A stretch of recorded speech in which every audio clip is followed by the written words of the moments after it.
할렐루야.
진리 생명 나는 오직 믿음으로 살리 주만 위해 살리 우리의 믿음으로 우리의 마음을 다해서 주님은 길과 진리 생명 나는 오직 믿음으로 살리 주만 위해 살리 주님은 길과 진리 생명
주님은 길과 진리 생명 나는 오직 믿음으로 살리 주만 위해 살리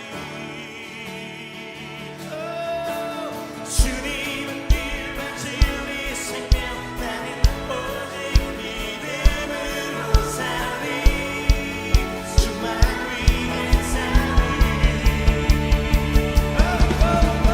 주님은 길과 진리 생명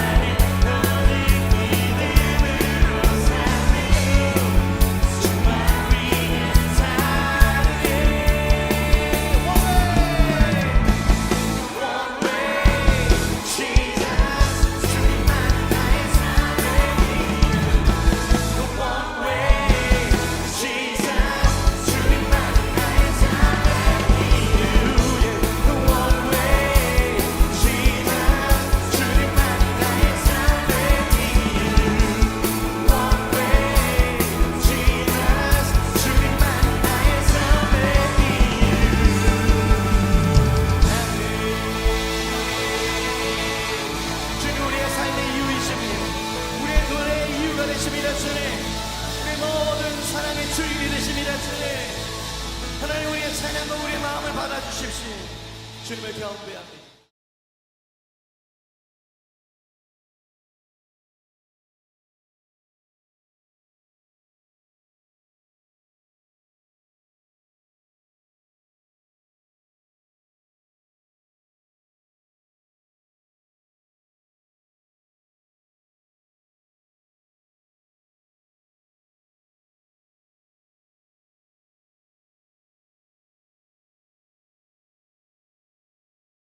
레위기, 성경의 세 번째 책으로서 노예였던 이스라엘이 출애굽한 직후가 배경입니다.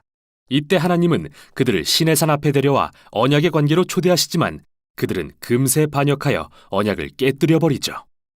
자신의 영광스러운 임재가 이스라엘 가운데 거하길 원하신 하나님은 성막의 형태로 와주셨는데 그들의 죄로 인해 이 관계는 손상되고 맙니다. 그래서 출애굽기 끝부분에 모세가 이스라엘을 대표하여 하나님이 임재하시는 회막으로 들어갈 수조차 없었던 거죠. 레위기는 이런 근본적인 문제를 상기시키며 시작합니다. 여호와께서 회막으로부터 모세를 부르시되 과연 죄와 이기심으로 가득한 이스라엘이 어떻게 거룩하신 하나님과 화해할 수 있을까요? 이 책에 방법이 있습니다. 자비로운 하나님이 죄로 물든 타락한 백성에게 거룩한 임재 안에 살 방법을 알려주시거든요. 여기서 잠시 하나님은 거룩하시다라는 정말 중요한 개념을 살펴보죠. 이게 이 책을 이해하는 기초거든요. 거룩이라는 말은 구별됨 또는 독특함이라는 의미인데 성경에서 하나님이 모든 것과 구별되시는 이유는 만물의 창조주이자 생명의 주관자라는 특별한 역할 때문입니다. 그러므로 거룩하신 하나님 주변의 공간 역시 거룩한 곳이며 이곳은 하나님의 선함, 생명, 정결, 공의가 넘치죠. 그래서 불의하고 범죄한 이스라엘이 하나님의 거룩한 임재 안에 살려면 거룩해져야 하는 겁니다. 즉, 그들의 죄를 해결해야 하는데 레위기의 역할이 바로 그거죠. 이 책은 매우 놀라운 대칭 구조를 이루고 있습니다. 이스라엘이 하나님의 임재 안에 거할 수 있는 세 가지 방법을 제시하는데요. 맨 앞과 뒤에선 이스라엘이 하나님의 거룩한 임재 가운데 행해야 했던 의식을 설명하고 다음으로 하나님과 이스라엘의 중재자인 제사장의 역할에 초점을 맞춘 후 다음에는 이스라엘의 정결함에 대해 양쪽에서 짝을 이루어 설명합니다. 그리고 책의 중앙에선 핵심 규례인 속죄일을 소개함으로써 책 전체를 연결하고 마지막은 모세가 백성에게 신실하게 언약을 지키라고 당부하는 짧은 내용으로 끝납니다. 그럼 자세히 살펴보죠. 첫 부분은 이스라엘이 드려야 할 5가지 제사 의식에 대한 설명인데요. 이 중 2가지는 이스라엘 백성이 하나님께 받은 것에 대해 감사의 의미로 되돌려드리는 상징적인 제사이고 나머지 3가지는 하나님께 사죄하는 각기 다른 방법입니다.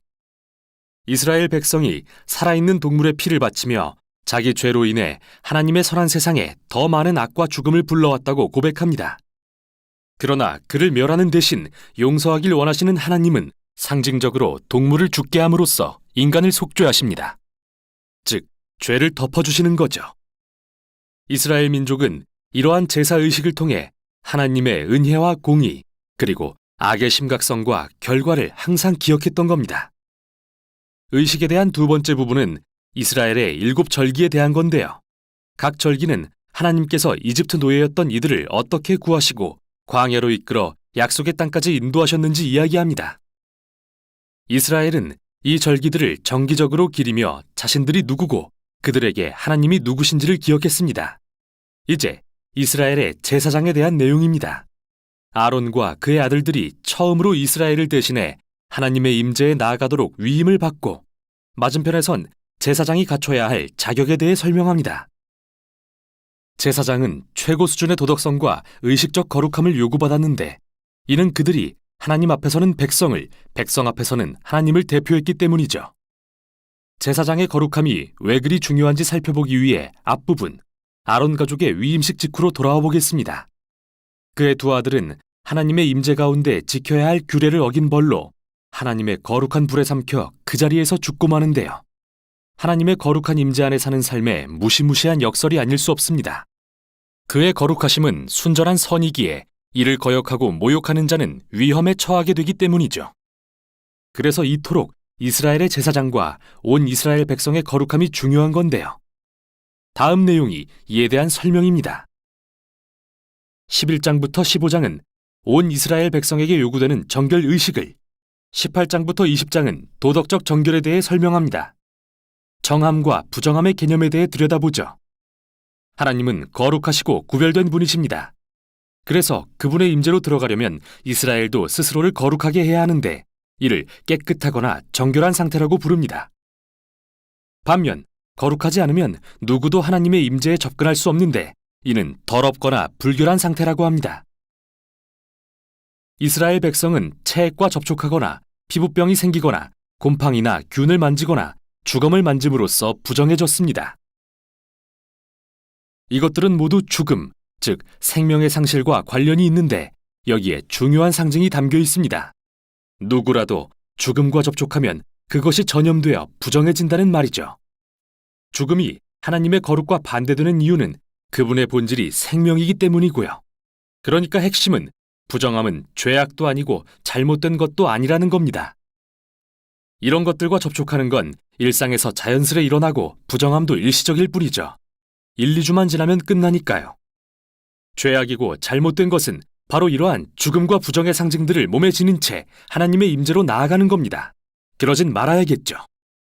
마지막으로 먹으면 부정해지는 동물도 있었는데요. 여기서 유대인의 음식법 코셔가 등장했습니다. 왜 특정 동물을 부정하다고 금하셨는지에 대해서는 의견이 분분합니다.